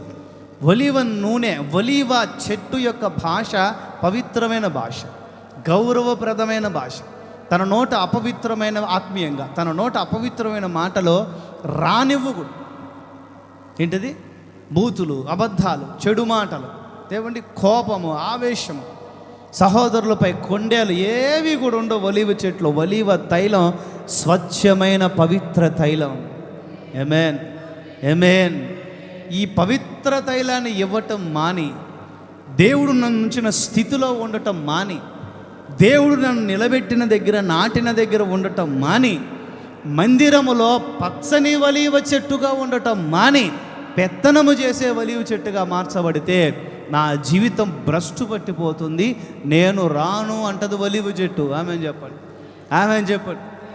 నీకు దేవుని దగ్గర నేను ఊరికే నలగగొట్టి నీ దగ్గర నుండి తైలం తీసుకొని వాడుకున్నారు కానీ నేను పిచ్చోడా, నేనే గౌరవించేవాడిని, నన్ను ఒకరు గౌరవించాలా? స్తోత్రం కలుగునుగా, స్తోత్రం కలుగునుగా. నేనే గౌరవించేవాడిని. నా పేరే గౌరవం, నా పేరే సన్మానం, నా పేరే మర్యాద. మర్యాదకి ఇంకొకటి మర్యాద ఇవ్వాల్సిన అవసరం లేదు. ఆమెను చెప్పండి, చెప్పండి గట్టిగా, చెప్పండి గట్టిగా. మనం ఎప్పుడూ కూడా ఎదటి వాళ్ళ దగ్గర నుండి ఏదో ఆశించాల్సిన అవసరం లే. కొంతమంది తిరుగుతూ ఉంటారు అటు ఇటు, ఇట్లా వందనాలు చెప్పలేదే అని బీపీ, షుగర్ అన్నీ హై లెవెల్లోకి వెళ్ళిపోయి ఉంటాయి. వందనాలు చెప్పేదాకా బీపీలు, షుగర్లు అన్నీ హై లెవెల్కి వచ్చి ఉంటాయి. వందనాలు చెప్పి వందన డౌన్ అయిపోయింది, వెంటనే డౌన్ అయిపోయి ఓకే వందనాలమ్మా. చిన్న వాళ్ళు కూడా గుంటలో తిరుగుతుంటాం కదా మేము, మాకంటే జూనియర్లు కొంతమంది మేమే పట్టించుకోకుండా తిరుగుతూ ఉంటాం. మనకి ఎందుకు ఇవన్నీ ఊరికే అని పట్టించుకోకుండా తిరుగుతూ ఉంటాం. మా చుట్టుపక్కల తిరుగుతూ ఉంటారు వందనాలు చెప్పేదాకా. ట్రైలర్ తమ్ముడు, ట్రైలర్ నానా అని అంటే అన్నా ట్రైలర్ అన్నా. అప్పటిదాకా చూసే ఉంటాడు ఆ మనిషి, అప్పటిదాకా చూస్తూనే ఉంటాడు. నాన్న గమనించుకోలేదన్నా అని చెప్పి వచ్చి కొంతసేపు కూర్చొని మాట్లాడి, పర్లేదన్నా ఏమైందిలే, ఎట్లుంది సేవ, ఏం సంగతులన్నీ అడిగి చెప్పి వందనాలలో ఏముంటుందండి? నీవే సన్మానించు, అమేన్. నీవే చెప్పు వందనాలు, అమేన్. నీవే షేక్ హ్యాండ్ ఇవ్వు, నీవే కౌగిలించుకో. పురుషులు స్త్రీలు నీవే సన్మానించుకో, నీవే కనపరుచుకో, నీవే హత్తుకో, నీవే ప్రార్థన చేయి. కనబడినోళ్ళందరూ నా కోసం ప్రార్థన చేయని చెప్పడం కాకుండా కనబడినోళ్ళందరి కొరకు గుర్తుపెట్టుకొని ప్రార్థన చేయి. నీవే సన్మానించు. ఒలీవ స్వభావం, చివరిగా ఒలీవ చెట్టు లేవియ కాండంలో ఉంటుంది, 24:2లో 24:1-2లో ఉంటుంది. లేవియ క్షమించండి, ఈ ఒలీవ చెట్టట దీపవృక్షము యొక్క దీపములు నిత్యము వెలుగుచుండటానికి ఈ తైలాన్ని ఉపయోగిస్తారట. మీన్ దీపవృక్షము యొక్క దీపాలు నిత్యము వెలగటానికి, ఆత్మీయ దీపం నిత్యము వెలగటానికి ఈ తైలం ఉపయోగపడుతుంది. సంఘములో నీవు దీపముగా వెలగటానికి ఈ ఒలీవ తైలం అనే స్వభావం నీకు ఉపయోగపడుతుంది. నీవు మండుచు ప్రకాశించుచున్న దీపములే దేవుని సన్నిధిలో వెలగటానికి నీకు ప్రయోజనకరంగా ఉండగలిగినది ఒలీవ నూనె లాంటి స్వభావం, లేదా ఒలీవ చెట్టు లాంటి స్వభావం. ఎంత గొప్ప లక్షణాలండి. శుభ సమాచారం తీసుకొస్తుంది. ఒలీవ కొమ్మ, ఒలీవ తైలం సన్మానిస్తుంది, ఒలీవ తైలం దీపములు వెలిగిస్తుంది. ఆమేన్, ఆమేన్. ఇలాంటి గొప్ప గొప్ప లక్షణం. అందుకే దావీదు అంటాడు, నేనైతే ఇంత గొప్ప లక్షణాలు కలిగిన వ్యక్తి ఎక్కడో బజార్లో, ఎక్కడో వేరే చోట, ఎక్కడో దుర్మార్గుల మధ్యలో, ఎక్కడో అక్రమకారుల మధ్యలో పెత్తనం చేస్తున్నాడు అనుకో, ఆయన కూడా 6 నెలల తర్వాత ఆ పిచ్చి చెట్లలోనే మార్చబడతాడు. ఎలా? పిచ్చి చెట్ల చెప్పండి నాకు గట్టిగా. ఆయన కూడా పిచ్చోడైపోయి, ఆయన కూడా భక్తిహీనుడైపోతాడు, ఆయన కూడా దుర్మార్గుడైపోయి, ఆయన కూడా అబద్ధాలు నేర్చుకుంటాడు. అందుకే ఒలీవ చెట్టు అంటది, నేను దేవుని మందిరములోనే ఉండాలి. ఆయన నన్ను మందిరములో నాటాడు కాబట్టి నా వ్రేళ్ళు దేవుని మందిరములోనే ఉండాలి. దేవుని మందిరంలో నుండి ప్రవహించే జీవ జలములనే నా వ్రేళ్ళు పీల్చుకోవాలి. దాని ద్వారా నేను బలము పొందాలి. ఆ అభిషేకపు నీటి ద్వారా నేను బలము పొంది నా అభిషేకపు తైలమునివ్వాలి. గట్టిగా గట్టిగా గట్టిగా. ఇంకొకటి ముగిస్తా, జస్ట్ ఇట్లా ఊరికే. నేనైతే చెప్పండి, నేనైతే. పురుషులు చెప్పట్లా, మరి ఏం తినొస్తారో ఏం తాగొస్తారో అర్థం కాదు. కానీ క్వార్టర్ వేసారా, హాఫ్ వేసారా, లేకపోతే ఏం వేసి వచ్చారు? నేనైతే. అది చూసారా, చిన్నపిల్లలండి మా వాళ్ళందరూ. మనఃపూర్వకముగా ఇచ్చాను. చెప్పండి, మనస్ఫూర్తిగా ఇచ్చాను. దినవృత్తాంతాల మొదటి పుస్తకం 29:17. హార్ట్ఫుల్.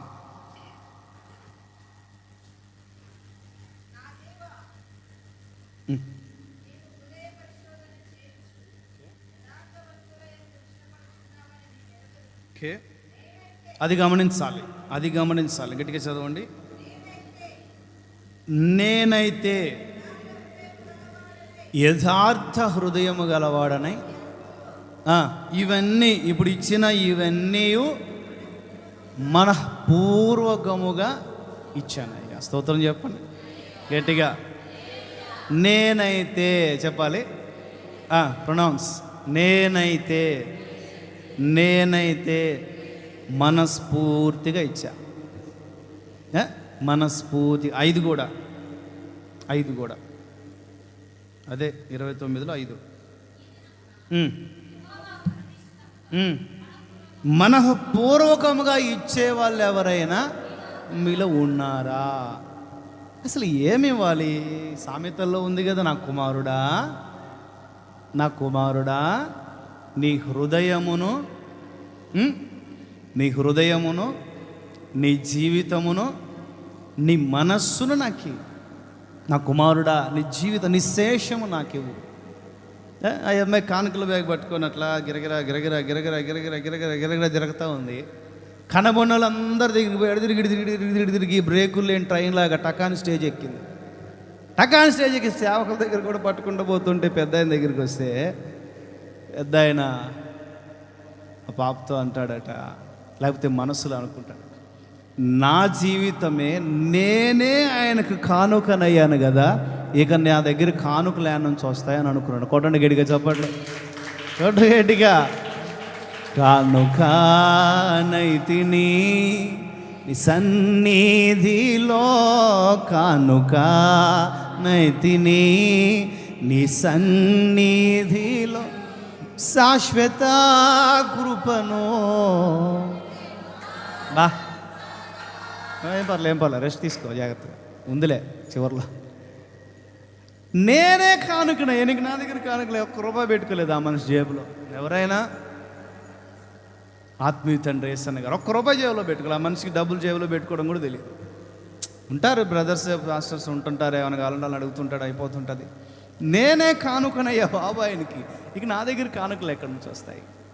నా దగ్గర ఏం కానుక లేదమ్మా, నేనే కానుక. నా శేషం చచ్చిపోయేవాడిని, పిచ్చెక్కి రక్తం కక్కుకుంటూ రోడ్ల మీద తిరిగే నన్ను, ఎప్పుడో మృతుల లోకంలో నరకానికి వెళ్ళిపోవలసిన నన్ను, ఈ దౌర్భాగ్యుడైన నన్ను రక్షించి మహిమ కలిగిన పరిచర్యనిచ్చి ఈ 40 సంవత్సరాలు, ఈ 50 సంవత్సరాల పరిచర్యలో వాడుకుంటూ, పెళ్ళి లేకుండా, భార్య పిల్ల లేకుండా, కుటుంబాన్ని విడిచిపెట్టి ఎక్కడి నుండో ఎక్కడికో వచ్చి ప్రతి క్షణం ప్రతి దినం కృపకు సాక్షిగా ఉంటూ నేనే ఆయనకి కానుకగా ఉన్నాను.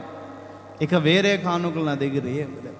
నా కుమారుడా, హృదయం నాకు ఇవ్వు, జీవితం నాకు ఇవ్వు, నీ మనస్సాక్షిని నాకు ఇవ్వు, నీ శేషం ఇది మొదలుకోనైనా అప్పగించుకో దేవునికి. ఇవ్వు, దేవునికి ఇవ్వు.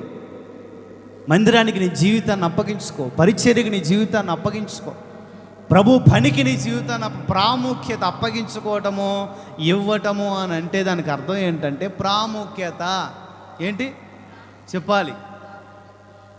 ఫస్ట్ ప్రిఫరెన్స్, మొట్టమొదటి ప్రాముఖ్యత దేవునికి ఇవ్వాలి. అది దేవుని సమయం దేవునికి ఇవ్వాలి. నేనైతే మనస్ఫూర్తిగా ఇచ్చాను అంటాడు ఆయన. ఎవరైనా? దావీదు. మందిరం స్టార్ట్ చేద్దాం అనుకుంటున్నాడు ఆ మనిషి. ఆయనకి చేతనైనంతలో కోట్లే కూర్చాడు అనుకోండి, ఆయనకు చేతనైనంతలో సమకూర్చాడు. దేవుని మందిరం పరిచర్య కొరకు సమకూర్చాడు, చేతనైనంతలో ఇచ్చాడు. ఇంకా ఇజ్రాయేల్ పెద్దలను అడిగాడు, వాళ్ళు కూడా తెచ్చిచ్చారు. నేను మనస్ఫూర్తిగా ఇచ్చాను, ఐఎమ్ సో హ్యాపీ. మీరు కూడా మనస్ఫూర్తిగా ఇచ్చారు, డబల్ హ్యాపీ. ఇంకా మీలో ఎవరైనా మనస్ఫూర్తిగా ఇవ్వగలిగిన వాళ్ళు ఉన్నారా అని క్వశ్చన్ అడుగుతున్నాడు. ఉన్నారా? జీవితాన్ని ఏమండి, మన భక్తిని ప్రభువుకి అప్పగించుకుంటూ, మన సమయాన్ని ప్రభువుకి ఇస్తూ, ప్రాముఖ్యతను ప్రభువుకి ఇస్తూ, పునరుత్థానపు దినాన్ని ప్రభువుకి ఇస్తూ, నా పునరుత్థానపు దినాన్ని నాకు ఇవ్వండి, నా సమయం నాకు ఇవ్వండి అని ఆయన అడుక్కోవలసిన దుస్థితి వచ్చేసింది. ప్రభు దినాన ప్రభు సన్నిధిలో కనబడండి అయ్యా బాబు, వేకుని లేచి ప్రభు సన్నిధిలో కనబడండి అయ్యా బాబు, కుటుంబ ప్రార్థన చేసుకుంటూ ప్రభు సన్నిధిలో కనబడండి అయ్యా బాబు, నా సమయం నాకు ఇవ్వండి మీ హృదయం, జీవితం. ఆమేన్. గట్టిగా మీ సమృద్ధిలో నుండి. నిర్గమ 25:1-2. నిర్గమ 25:1-2. టక్క టక్క టక్క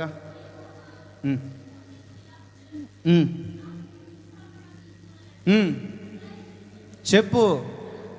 మనస్ఫూర్తిగా ఇచ్చేవారి దగ్గర మాత్రమే తీసుకో. ఇస్తాను. చాలామంది బడాయికి ఇచ్చేవాళ్ళు ఉంటారు, గర్వానికి ఇచ్చేవాళ్ళు ఉన్నారు, ఇచ్చానని చెప్పుకొని తిరగడానికి ఇచ్చేవాళ్ళు ఉంటారు, అసలు ఇవ్వకుండా నాకు సంబంధం లేదని తిరిగే వాళ్ళు ఉంటారు. అదొక జాతి అనుకోండి. ఏమండి, ఇదొక జాతి అదొక జాతి, ఇదో జాతి అదో జాతి, అన్ని రకాల జాతులు ఉన్నాయి. ఏమండి, అన్ని రకాల మనస్తత్వాలు కలిగిన వాళ్ళు ఉన్నాం మన దగ్గర. ప్రభు అంటారు, ఇది ఒక మహిమ కలిగిన పరిచర్య, ఇది శక్తి కలిగిన పరిచర్య, భవిష్యత్ తరాలకు ఒక ఛాయాచిత్రంగా ఉండగలిగిన పరిచర్య. త్రాళ్ళు కొలతలు కూడా మోషేకు దర్శనంలో ప్రభు చెప్పాడు అని అంటే, మేకుల కొలతలు, మేకుల వరుసలు, మేకుల సంఖ్య, త్రాళ్ళ సంఖ్య, క్లాత్స్, ఆ క్లాత్స్ యొక్క ఆ కొలతలు, ఆ క్లాత్స్కి వేసే గుండీలు ఏంటి చెప్పాలి? గుండి. క్లాత్స్కి వేసే గుండి ఏంటో చెప్పండి? టన్. గుండీలు కూడా చెప్పాడండి ప్రభు. ఆయన అంత విలువైన మహిమ కలిగిన పరిచర్య. ఈ పరిచర్య భవిష్యత్ తరాలకు ఛాయాచిత్రంగా ఉండగలిగిన పరిచర్య. ఈ పరిచర్యకి ఇష్టము లేకుండా కుళ్ళుకుంటూ సనుక్కుంటూ బలవంతంగా ఇవన్నీ కూడా పరిచర్యను పాడు చేస్తాయి. బలవంతంగా ఇస్తే తీసుకోవద్దు, బలవంతంగా అడగొద్దు, పెద్దయినా మాకు నేర్పించింది అదే. బలవంతంగా ఎవరిని అడగొద్దు. ఎన్ని అవసరాలు ఉన్నా, ఏమున్నా ఏం లేకపోయినా అనౌన్స్మెంట్ సంఘములో అధికారికంగా అనౌన్స్మెంట్సే, నో పర్సనల్స్. తలకింత, కుటుంబానికింత, ఇలాంటి తలకాయ లేని పనులు ఏవి లేవు. ఇలాంటి తలకాయ లేని పనులు ఏమీ లేవు. పబ్లిక్ అనౌన్స్మెంట్సే. మైక్లో సన్నిధులు అనౌన్స్మెంట్ చేయించండి, ప్రార్థన చేయించండి. ప్రభు వారిని ప్రేరేపించి మనస్ఫూర్తిగా ఇస్తే పరిచర్య కొరకు వాడండి. స్తోత్రం చెప్పండి గట్టిగా. మోషే ప్రత్యక్ష గుడారపు సేవ ఆ 25 ఇక 10 నుండి ప్రారంభించబడుతుంది.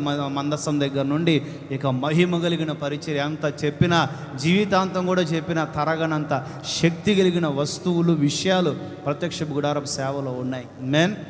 ఇలాంటి గొప్ప పరిచర్య త్యాగపూరితంగానే జరగాలి, స్వచ్ఛందంగానే జరగాలి. స్వేచ్ఛాపూర్వకంగానే నా ప్రజలు నాకు కానుకలు ఇవ్వాలి, నాకు అర్పణలు ఇవ్వాలి, నా పరిచర్య కొరకు ప్రయాసపడాలి.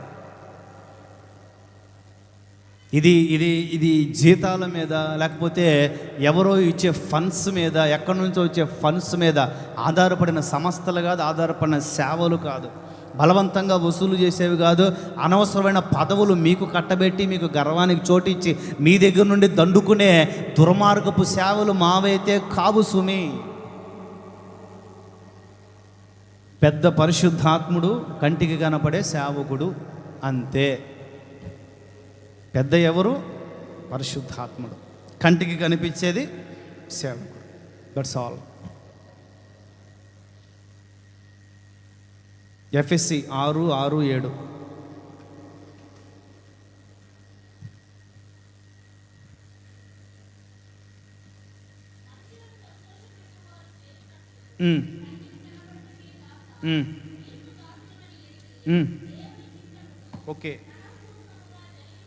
ఓకే. ప్రభువునకు చేసినట్లే ఇష్టపూర్వకముగా, మనఃపూర్వకముగా, మనస్ఫూర్తిగా, స్వేచ్ఛాపూర్వకముగా సేవ చేయుడి. ఆమెను చెప్పండి. పరిచర్య చేయుడి. ఆమెను చెప్పండి. పరిచర్యకు సహకరించుడి. ఆమెను చెప్పండి.